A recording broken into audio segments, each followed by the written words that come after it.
episode 3 of this little watercolor fundamentals series that I'm starting to work on here. And today we're going to look at hard edges.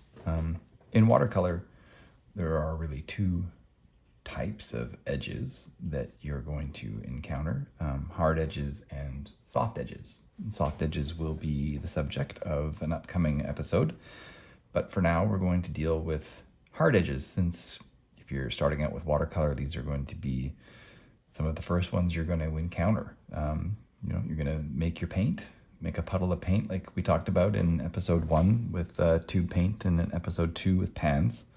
And I do have some paint already mixed up over here. And then once you mix up that paint, you're going to put it on paper, just like I did in the other 2 episodes. And I do have already a little rectangle of paint that I've put here, and I have a reason for that. And while you look at this, all around the outside, you have a very defined edge, a hard edge, if you will. And that is always going to happen whenever you take your paint and apply it to the dry paper surface, right? So as long as your paper is completely dry, like completely dry, meaning, you touch the surface, not with your fingertips because there's a lot of oil in there, but you can kind of touch with the back of your knuckles. You can lift the paper up and touch underneath the paper and make sure it doesn't feel cold. If the paper feels a little bit cold, that can be an indication there might still be some moisture in the paper, and thus the surface isn't truly dry. But you want to make sure it's completely dry, okay? That's how you know, or you can be assured that you're going to end up with a nice hard edge. And with hard edges, you're going to use those to create a lot of your shapes, lines, whatever it is that needs to be fairly clear and crisp. So if I'm going to take my brush and I just drag it down the paper, I get a hard edge anywhere that the paint comes into contact with the dry paper, okay? And, whatever it is that you want to do, right? You can start with a little thin point, push out, lift up, make a little leaf, whatever. You can make little swirly shapes.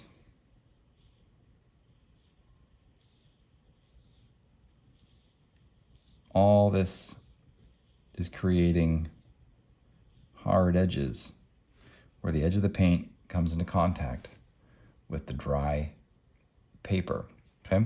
Now there's another little variation of this. I think of it as a bit of a variation, and that would be a dry brush stroke.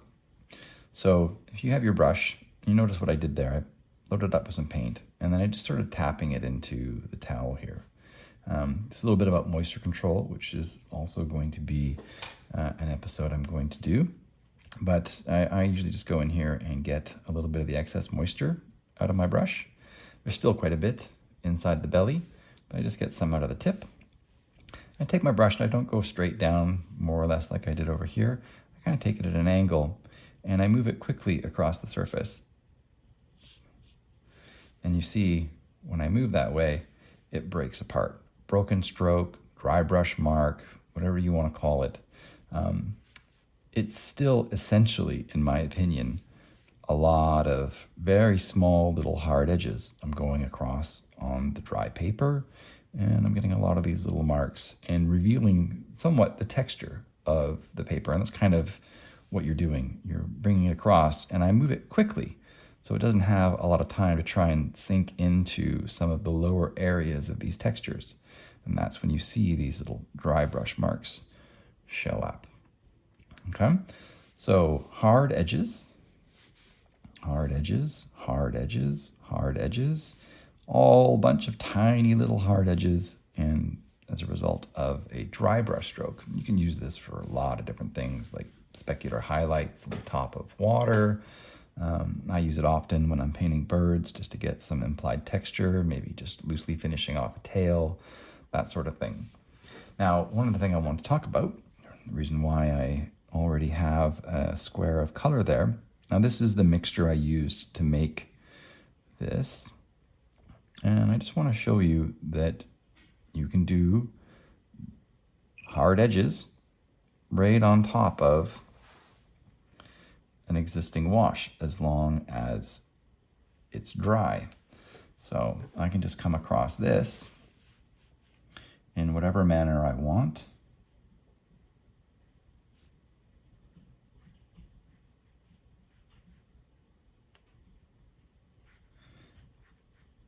And I'm not pushing very hard with the brush because I don't want to move the paint around underneath. If you apply a lot of pressure with your brush, you run the risk of pushing around, loosening up the underlying paint. So you want to be very gentle. And I can just layer on top of existing wash, and you can see all on the top there. Because it's dry, I have a very cleanly defined edge on top of the other wash. Okay.